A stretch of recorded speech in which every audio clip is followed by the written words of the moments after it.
అందరూ బాగున్నారండి. ఈరోజు నేనైతే టమాటా కూర చేస్తున్నాను. అందుకోసం టమాటాలు కడిగి ఒక ప్లేట్లోకి అయితే తెచ్చుకున్నానండి. ఇప్పుడు కట్ చేస్తాను టమాటాలు. ఈ టమాటాలు కట్ చేసేటప్పుడు తొడిమైతే కట్ చేసి పక్కన పెట్టండి, ఎందుకంటే తొందరగా ఉడకదు, అందుకోసమని. నేనైతే ముక్కలు మొత్తం కట్ చేసి పెట్టుకున్నాను కదా, టమాటా ముక్కలు. తర్వాత కొంచెం అల్లము ఎల్లిపాయలు తీసుకున్నానండి, కాస్త కొబ్బరి కూడా తీసుకొని ఇవి పొడి చేసుకుంటాను.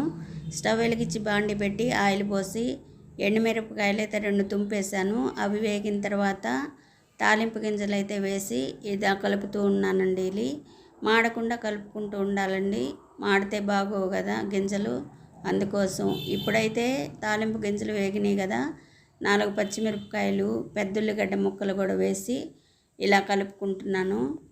ఇవి కొంచెం దోరగా వేయించుకోవాలండి, దోరగా వేగితేనే బాగుంటాయి, వేగకుండా అయితే వేయకూడదు. కాస్త కరివేపాకు అయితే వేసాను, కరివేపాకు కూడా వేసి కలపెట్టుకున్న తర్వాత ఇలా దోరగా వేగినాక అల్లం వెల్లిపాయ పేస్టు కాస్త అయితే పసుపు వేసానండి. ఇవి కూడా ఉల్లిపాయ ముక్కలకి పట్టేలాగా అయితే కలుపుకుంటున్నాను నేను, మాడకూడదండి. ఇప్పుడు టమాటా ముక్కలు వేస్తున్నాను చూడండి, ఎక్కడ కూడా తొడిమి లేకుండా కట్ చేసుకున్నాను ముక్కలు. చిన్నగా కలుపుకోండి, లేకపోతే స్టవ్ మీద గిన్నె అటు ఇటు కదులుతూ ఉంటుంది కదా, అందుకోసమని నేను చిన్నగా కలుపుతున్నాను ముక్కలు. కొంచెం మగ్గిన తర్వాత అయితే కలుపుకోవచ్చండి బాగా.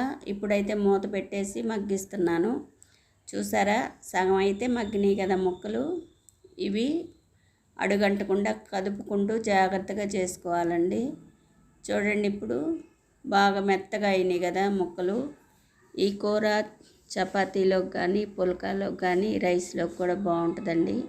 ఇప్పుడైతే ఉప్పు, కారము, ధనియాలు, జీలకర్ర పొడి అండి. ఇది కాస్త అయితే కొబ్బరి నూరుకున్నాను కదా, ఆ కొబ్బరి పొడి కూడా వేసి కలుపుతున్నాను. కూర మొత్తం కలిసేటట్టు కలుపుకోవాలండి చిన్నగా, అప్పుడు బాగుంటుంది. ఇప్పుడు సిమ్లో పెట్టి కలుపుకున్నారనుకోండి, కూర అడుగంటకుండా చాలా బాగా అయితే వచ్చింది. ఇది పుల్కాలోకి అయితే చాలా బాగుంటుందండి, ఆయిల్ వేయకుండా పుల్కాలు చేసుకుంటాం కదా, దానికైతే చాలా బాగుంటుంది. ఇప్పుడు లాస్ట్లో కొత్తిమీర వేస్తున్నానండి, కొత్తిమీర కూడా వేసి ఇలా కలబెట్టుకుంటూ ఉండాలి. కూరలో అసలు ముక్కలు లేవండి, చూడండి గుజ్జులాగా అయితే వచ్చింది.